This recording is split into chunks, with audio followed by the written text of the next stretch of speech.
Aku bilang tuh sama kakak sepupu aku, pas banget lagi nonton TV, SCTV, nonton FTV. Oke. Terus aku bilang, Kak percaya nggak? One day, gue pasti bakal main di sini. Kalau down bener-bener pas papa meninggal sih.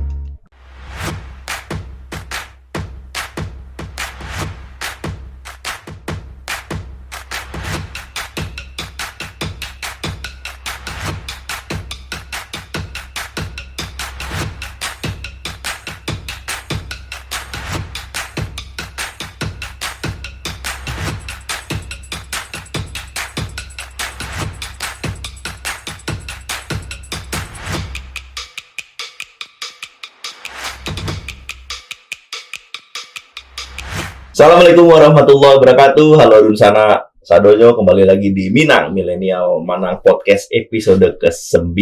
Setiap kita adalah tokoh, setiap cerita menjadi contoh. Saat ini kita kedatangan seorang aktor, gelarnya Raja FTV. Udah Raja, mantap. Kayak saya juga Raja pasti sialan, ya kan? Dia terkenal banget juga asal Minangkabau. Udah melanglang buana di dunia entertainment Indonesia sejak 2010. Jadi udah lebih kurang 12 tahun.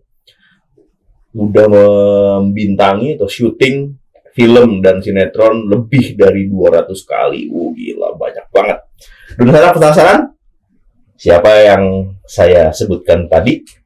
Yuk kita langsung ngobrol dengan aktor Indonesia kita kali ini, Fauzan Nasrul Darwis. Assalamualaikum Fauzan. Waalaikumsalam, Bang. Oke. Boleh panggil Bang, boleh panggil Uda, jangan panggil Bapak. Oke, siap.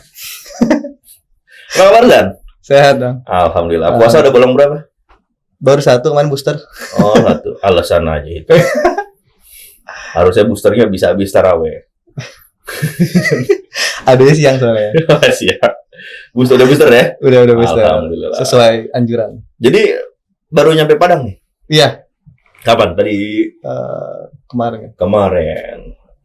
Pulang kampung lah ya? Pulang kampung. Alhamdulillah, pulang kampung. Gimana sih kampungnya, Fauzan sebenarnya? Aslinya Pariaman. Pariaman. Bapak Pariaman. Papa Pariaman. Ibu? Mama tuh Pariaman Aceh. Pariaman Aceh. Oh iya, orang Pariaman lah. Di Pariaman.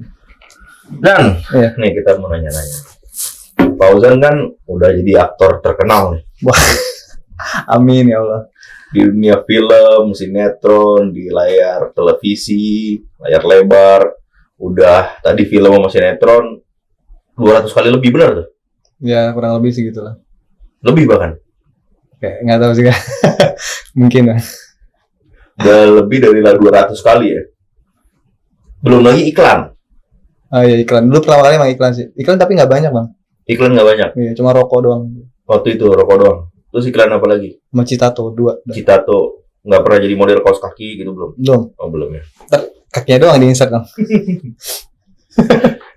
Dan kan udah sukses nih, udah bintangin 200 lebih iklan, film, sinetron. Ceritain dulu dong, awalnya tuh gimana sih merintis karir di dunia aktor ini kepada Dunsana kita, anak-anak pemuda-pemudi Minangkabau. Awalnya itu ya seperti halayak lainnya, Bang. Kalau zaman aku dulu ya. Tuh dulu kita masih zaman casting, Bang. Kalau sekarang kan kita viral dikit ya langsung terkenal, viral dikit Lewat sosial media bisa. sosial media. Nah, dulu kan sosial media tuh nggak banyak. Zaman aku mungkin Friendster. dulu Twitter, Facebook. Cuman kan dulu kan yang lebih lumayan hype tuh Twitter sih. Ya. Rata-rata kita pasti mainnya Twitter kan buat up sosmed gitu. Hmm. Nah, jadi zaman dulu tuh ya kita lebih ke casting aja, Bang. Sama dulu kan aku tuh manajer aku pertama kali punya artis tuh aku sama Maxim. Ada berdua Maxim. Nah, aku sama Awalnya casting semuanya. Pertama kali ke semuanya, Bang. Ke semua pihak kita datengin. Itu aku datengin ke semuanya tuh kalau Maxim ini kan emang ganteng kan, bule gitu kan. Kalau aku kan mukanya Indonesia banget nih gitu. Jadi ngerasa kurang ganteng dibanding Maxim atau? Enggak dong. Enggak. Oh, ini kan punya porsi masing-masing gitu kan. Kan orang Minang tuh ganteng-ganteng. Oh, jelas itu pasti. Cuma kan beda mungkin kan. Mungkin karena kan dia gantengnya ya bule gitu. Bule, turunan bule gitu. Bule, ya. Terus kalau aku tapi orang pada bilang kayak kalau zaman dulu tuh karena aku belum punya pengalaman jadi kayak ntar dulu. Tapi mereka selalu bilang, "Oh, ini Ojan bisa nih," gitu. Sempat bilang gitu. Cuman aku kayak keliling-keliling tuh semua PH tuh nggak ada, belum dapat apa-apa tuh. Nah pas sebulan aku casting, aku datang waktu itu ke salah satu PH, inget Multivision namanya. Oh, Multivision, ya terkenal tuh. Ya, zaman dulu kan dia bikin Tersanjung, Tersayang semua tuh. Aku ke sana tuh. Waktu itu aku buat sinetron sebenarnya bang. Nah tapi waktu itu emang ada di situ lagi ada anaknya Pak Param, namanya Amrit. Seorang Punjabi ya. Iya, kan produser Indonesia ya. Nah itu Pak Amrit itu bilang pas dia lagi di dalam, terus dia keluar, dia masuk lagi. Terus dia ngeliat saya, dia bilang, Yu, dia bilang, lu bisa main bola nggak? Oh, saya Pak, kalau main bola bisa, saya bilang. Kalau jago mah, ya orang yang nilai, masih saya bilang saya jago. Itu pas inget banget saya dialog saya itu tuh. Saya bilang ke beliau tuh. Habis itu dia bilang, ya udah, besok main bola sama gue katanya. Oh siap Pak. Main bola lah sama dia besoknya. Terus setelah main bola betulan. Main bola beneran. Karena emang kan ceritanya tentang bola. Jadi film itu tuh emang udah dicari keran itu dari 2 tahun yang lalu, tapi belum nemu. Film apa judulnya? Hat-Trick. Oh, Hat-Trick ya. Tentang bola. Nah itu pas itu saya main bola sama dia. Terus saya main bola, dia bilang besok ke kantor. Wah saya deg-degan kan.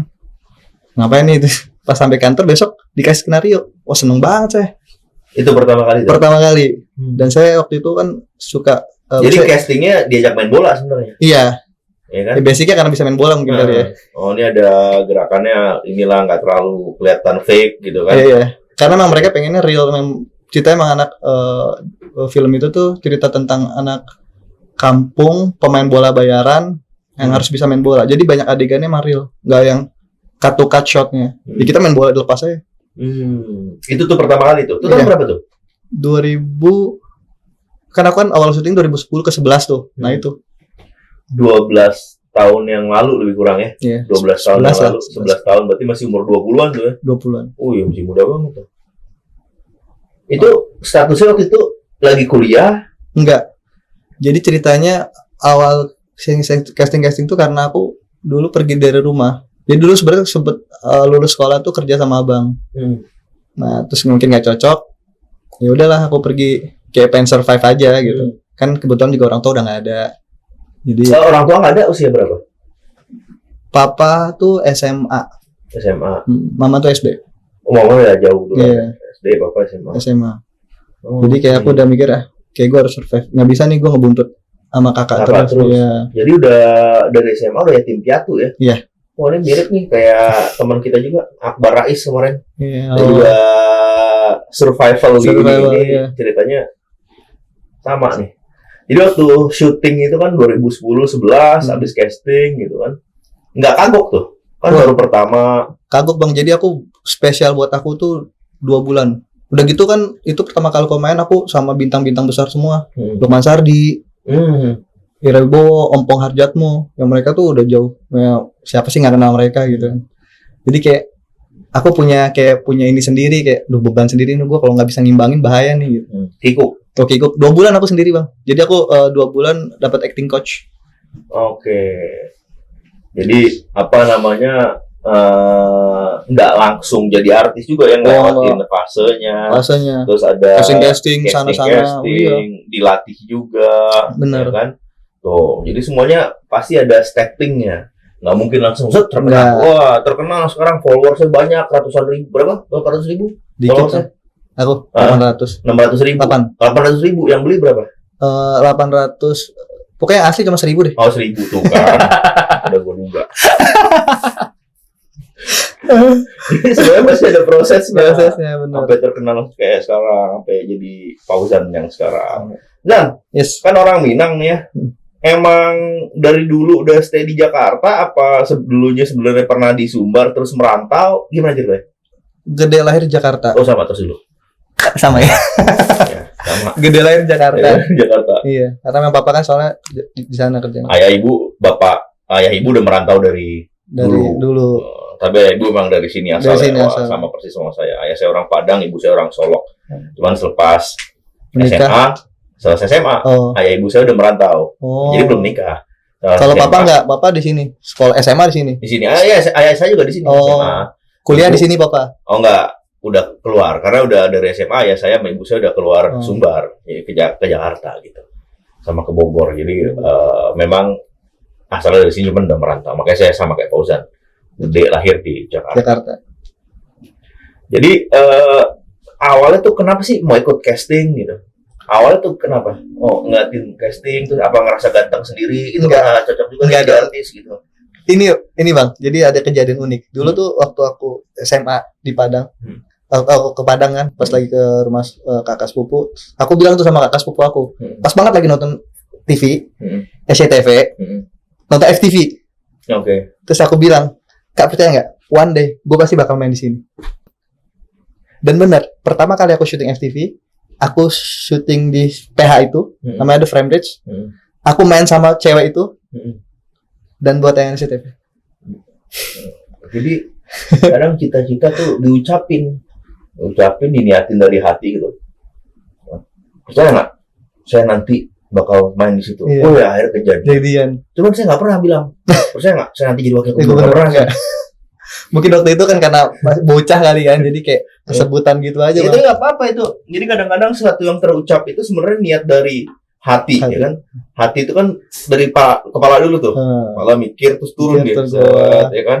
Nah, jadi dari niat itu kadang-kadang bisa kejadian. Makanya kalau niat tuh yang baik-baik. Baik-baik. Baik-baik nanti hasilnya juga insya Allah Baik. baik. Kan udah berkecimpung selama 12 tahunan lebih kurang ya. Ada nggak dari keluarga atau teman atau artis atau aktor lain gitu kan yang jadi panutannya Fauzan? Jadi wah ini orang ini memang saya senang lihat dia, saya contoh dari dia gitu. Dari segi apanya nih Bang? Actingnya, actingnya, terus kalau personalitinya, attitude-nya. Nah, kalau attitude ada satu teman saya juga sih, Randy Pangalila namanya. Oh oke. Randy Sanas. Saya suka lihat mereka berdua itu adalah mereka tuh terkenal banget gitu. Tapi mereka tidak pernah memposisikan diri mereka tuh terkenal gitu. Jadi mereka tuh selalu berbaur sama semua orang. Mereka nggak pernah pilih-pilih teman gitu. Jadi kayak waktu itu kan aku baru balik syuting dari Malaysia. Nah waktu di Malaysia sebalik dari sana, waktu kan pernah diwawancara sama kayak infotainment yang sana lah gitu. Terus dia bilang di sini itu ada satu artis Indonesia yang sangat terkenal. Saya tanya siapa? Randy Pangalila. Di sini tuh dia terkenal banget gitu. Terus mereka nanya, one day kamu mau nggak main di sini? Main di produksinya Malay punya gitu dia. Oh, saya bilang ya why not gitu kalau emang ada rezeki atau enggak gitu kan. Saya bilang. Terus setelah itu saya syuting sama Randy nih. Terus saya pikir wah ini kayaknya orangnya sombong atau apa. Jauh dari kata itu gitu. Kayak dia berbaur ini malah. Saya lihat juga attitude-nya terus pribadinya baik gitu. Oh, saya bilang kayak wah, keren nih orang. Ya itu tuh tadi yang tadi Fauzan bilang secara nggak langsung tuh itu sebenarnya itu basicnya atau nature dari seorang manusia. Belum kenal orang lain pasti udah sering menjudging. Iya. Ya kan? Pasti kan. Karena Randy itu terkenal gitu kan, terus udah lama berkecimpung situ pasti orang di mikir kepala Fauzan, wah belagu nih si Randy nih gitu kan. Enggak bukan di kepala aku, gitu. bukan kepala aku. Maksudnya aku pikir kayak ini kan pasti halayak yang maksudnya aku bukan sombong sih Bang, lebih ada gap pasti kan lebih nge-gap deh gitu Bang. Ya kita rasanya dia udah lebih tinggi, pasti dia lebih pasti akan ada nge-gap. Ya dipaham-paham. Soalnya kebanyakan gitu Bang emang. Iya. Honestly emang kebanyakan gitu. Kebanyakan gitu. Ya. Tapi itu sifat dasar dari manusia. Ya itu aja. Masuk kita suka ngejudging orang padahal belum kenal gitu. Tapi pas kenal, oh ternyata baik banget ya, dia beda banget ya gitu. Aku bisa ngomong gitu karena waktu itu aku udah syuting juga itu. Nah, aku berpikir gitu karena menurut aku yang sebagian aku kenal gitu kan, mungkin kan mereka pasti akan ada namanya space gitu ke orang-orang tuh, ke beberapa orang lagi. Bagi yang udah lebih lama, yang udah lebih famous, dia pasti ya ini adalah space-nya gitu. Nah, kalau saya ngeliat mereka berdua itu nggak ada space ke siapa, bukan ke saya doang ya. Mungkin kalau saya kan teman syuting nih bareng gitu kan. Ke yang lain pun sama gitu dia nggak ada space. Itu yang saya lihat gitu, bukan ke sayanya. Yang saya lihat tuh ketika dia memperlakukan orang-orang lain gitu. Terus selain Randy siapa lagi? Sama Shanas itu. Oh, Mas Shanas. Dua orang itulah ya yang maksudnya yang mereka ya siapa sih nggak kenal gitu kan. Yang Fauzan anggap inilah ya panutan lah ya, atau jadi contoh atau jadi apa namanya. Kalau dulu kalau syuting saya suka sama Lukman Sardi emang. Dari segi acting. Lukman Sardi emang ini sih dia ada apa namanya? ada charmnya tersendiri, kayaknya aura tersendiri. Saya nggak kenal, cuman saya sering ngelihat dan suka juga ngelihat film-film yang beliau mainin, benar. Makanya itu saya bilang pertama kali saya syuting sama dia kayak happy banget. Zan, kan lu dapat banyak rezeki nih dari jadi aktor nih. Jadi dari aktor kan pasti bayarannya lumayan tuh, gede lah bayarannya kan. Ya, yang pasti lebih gede dibanding gaji wakil gubernur ya. Nah itu udah banyak, udah ratusan gitu kan, pasti udah bisa nabung, udah bisa gini. Terus saya denger sekarang pingin jadi pengusaha, pingin jadi entrepreneur. Iya bang, belajar kan. Siapa tahu bisa belajar dari abang kan. Waduh, kita apa sih? Pingin jadi seorang entrepreneur nih katanya. Jadi sekarang bisa nambah Fauzan lagi jualan rendang.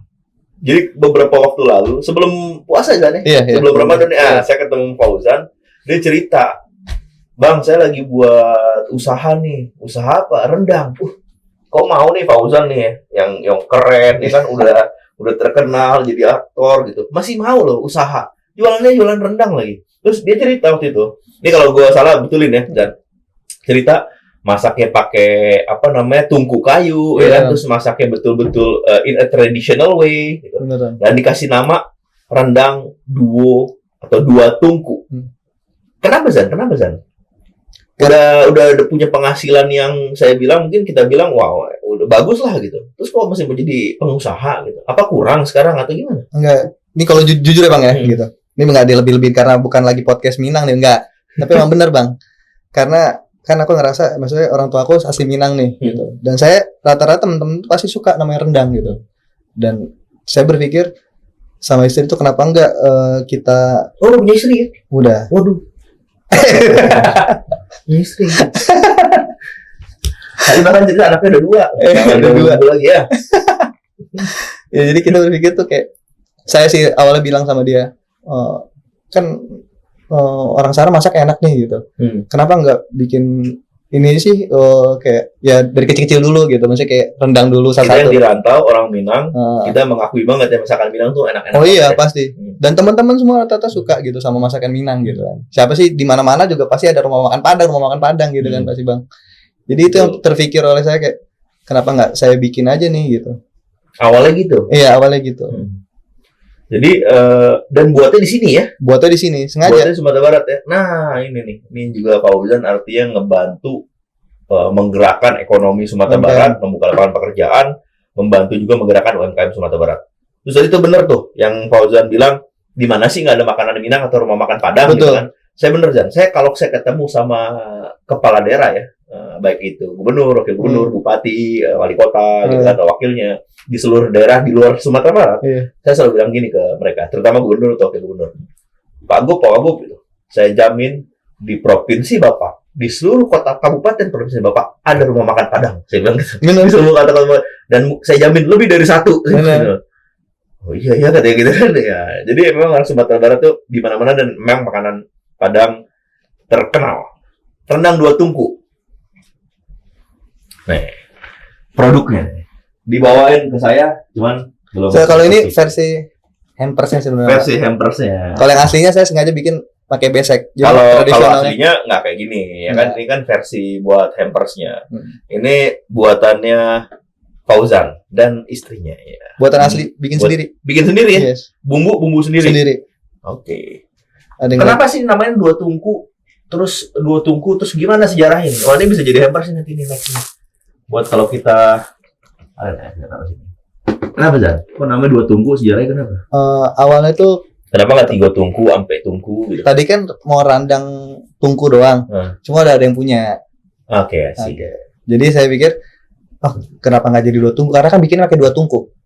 Oke. Satu kalau bikin rendang tuh pakai tungkunya dua, bang. Jadi satu buat santan, satu lagi buat daging, bang. Nanti baru setelah itu baru digabung tuh. Berapa lama tuh buat ngebuat rendangnya? Berapa jam ya? 8 jam ada kayaknya. 8-9 jam. Yeah. Nah, ini nanti kita bisa.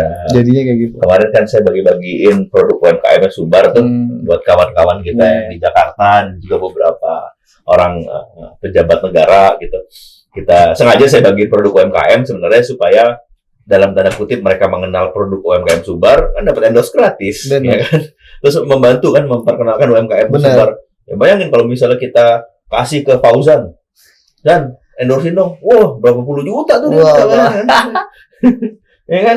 Jadi kalau kita kasih, Fauzan langsung wah endorse sendiri produk-produk asli Sumatera, termasuk rendang dua tungku. Dan udah jadi aktor terkenal. Oh, kalau di sini pasti kalau saya jalan sama Fauzan nih di Padang, yang dipanggil pasti Fauzan. Enggak lah bang. Fauzan. Wah, mendingan kita jalan di belakang aja. Sama kayak saya jalan sama Amar Sony. Amar, udah. Mar, gue jauh-jauhnya dari lo udah jalannya gitu. Dia tinggi gede ya kan. Kita kalah bersaing langsung ya. Kalau jalannya sama Jaka, iya saya yang dipanggil ya. Udah aktor ya kan. Terus sekarang udah mulai usaha. Saya doain lah lancar usahanya. Amin. Tapi memang dengan strategi yang tepat ya, terus packaging yang pas, rasa yang oke, gampang sih Mas Arief menang saya rasa ya. Iya, semoga. Apalagi Fauzan udah punya network. Semoga. Ya kan teman-teman artis minta tolong ready, ini dong endorsein, insya Allah lah gitu. Terus nanti kerjasama sama ya distributor UMKM di Sumbar. Nah, itu kan juga mempermudah reach. Mudah ya. Nah, udah gitu anak udah 2 ya kan, cewek cowok 3 tahun 1 tahun lagi lucu-lucunya tuh 2 pasang lagi, itu pasti ngangenin banget. Jadi kemarin di Padang dulu mereka ya, iya, Sumbar terus ya, iya, Sumbar terus. Nih, jadi memang Fauzan ini luar biasa sekali lah, anak muda yang selalu berusaha, pantang menyerah, memiliki kemauan yang tinggi untuk sukses mulai dari nol, yatim piatu semenjak SMA. Yes. Terus di sepanjang perjalanan kisah perjuangan Fauzan selama ini, apa yang pernah membuat Fauzan down? Dan siapa yang memberikan support serta motivasi untuk Fauzan? Kalau down bener-bener pas papa meninggal sih. Itu pas SMA ya? Kalau mama karena SD mungkin udah agak sedikit. Iya. Maksudnya ya tetap sedih, cuman kayak ya masih ada papa kan gitu. Ada papa, ya. Titik terendah dalam hidup aku tuh ya waktu nggak ada pas papa meninggal.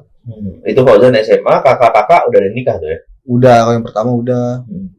Kakak udah pada ini, udah sendiri lah. Udah pada kerja juga. Papa meninggal di sini? Di sini. Di sini. Jadi makam di sini? Di sini, di Panggilan Pak waktu ini. Oh, oke.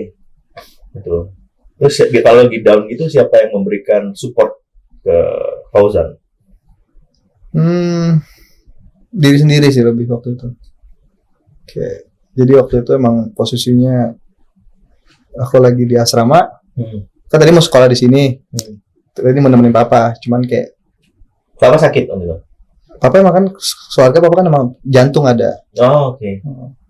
Jadi waktu itu nggak mungkin feeling kali ya. Namanya kalau biasanya kan kalau orang udah mau meninggal tuh dia baru punya feeling kayak udah nggak lama nih gitu. Nah dia tuh berpikir waktu itu tuh kayak dia pengen sama aku gitu. Jadi kayak dia bilang, Fauzan sekolah sini aja deh gitu. Waktu itu posisinya orang udah masuk sekolah, kok aku belum dimasukin ke sekolah juga nih gitu, belum dicari sekolah. Saya berpikir kayak aku balik Jakarta aja deh, lanjut sekolah di Jakarta gitu. Ada gitu. Jadi diri sendiri ngomong, tapi bagusnya Fauzan nggak berlari ke hal yang negatif. Oh enggak. Terus masih terus optimis tuh, lihat tuh. Nih, ini anak muda harus nyontoh nih kayak begini nih. Jadi saya udah juga banyak nemuin anak muda Minang yang sangat kreatif dan inovatif. Mulai dari yang bertani, keren banyak sih petani milenial kita yang memang udah menghasilkan produk-produk, termasuk yang saya bagi-bagiin kemarin, yang Fauzan terima teh lugu sama kopi Solok Rajo. Itu binaan kita juga tuh, binaan kita, termasuk binaan kita, mereka juga mulai dari awal terus kita bantu untuk berkembang. Jadi itu salah satu contoh-contoh pemuda-pemuda Minang yang luar biasa. Dan ini saya mau ngasih 5 quick questions. 2 pilihan. A atau B, jawab cepat. Oke. FTV atau film? Film. Artis atau pengusaha? Pengusaha. Rumah 5 atau usaha 5 cabang? 5 cabang. YouTube atau TikTok? YouTube. Dikenal karena prestasi atau kontroversi? Prestasi lah. Ya, oke. Tepuk tangan untuk Fauzan. Ada tepuk tangan nih. Dan ini terakhir nih Dan. Yes. Sebagai seorang anak muda Minangkabau yang lahir besar di rantau, which is sebenarnya sama saya, dan kembali ke Minang, which is sebenarnya sama lagi sama saya, cuma kita di 2 bidang berbeda. Saya Fauzan kembali untuk berusaha, saya kembalinya di pemerintahan. Apa nih? Udah enak tinggal di Jakarta. Mirip lah kita anak Jakarta gitu ya. Cuman emang darahnya pure blood Minang. Gitu.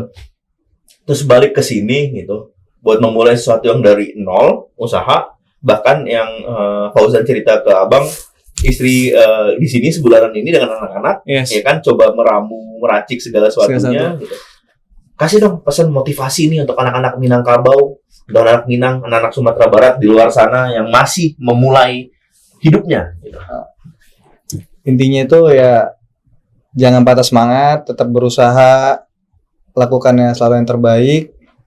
Kalau kalian, kalau saya sih pribadi nih, sebagai masyarakat Minang ya, kalau kita udah gede di rantau nih, kenapa sih kita nggak balik ke Sumbar nih? Kita build lagi nih sini perekonomian semuanya. Kalau kita punya sesuatu gitu loh, kayak kalau punya pemikiran kayak aku pengen bangun daerah gua nih gitu. Misalnya kita asli kayak istri kan pada si Busuk loh, dia bilang si Junjung ya. Iya si Junjung, dia bilang aku pengen coba nih, maksudnya kayak perbesar ini nih, pengen diseriusin lah gitu usahanya nih. Kenapa enggak kayak dari segi kecil-kecilan dulu ya, UMKM daerah dulu gitu. Nanti kita bangun daerah kita, kenapa kita nggak bisa bangun daerah kita sendiri gitu loh. Tuh. Jadi lebih baik. Balik ke sini untuk membangun kampung, ya kan, jualan rendang yang memang sangat terkenal di Indonesia. Saya yakin lah ini, insya Allah lancar usahanya Fauzan. Buatnya di sini, jualnya keluar. Ya, benar. Jualnya ke Jakarta, bahkan mungkin suatu saat bisa ke luar negeri, ya kan? Amin. Atau dibawa. Kalau kita mau ke luar negeri, bisa dibawa packingannya, bisa dibawa ke luar negeri, ya kan? Buat tinggal dibuka, tinggal siap makan. Terima kasih Dunsana Amo Sadonyo yang udah mengikuti Minang Podcast episode ke-9. Terima kasih Fauzan Nasrul yang udah juga berbagi di Minang Podcast. Sampai jumpa di episode selanjutnya karena akan ada selalu kisah menarik pada setiap obrolan di Minang Podcast. Jangan lupa like, comment, subscribe, and share video ini. Jangan berhenti menginspirasi karena setiap kita adalah tokoh, setiap cerita menjadi contoh. Makasih. Assalamualaikum warahmatullahi wabarakatuh.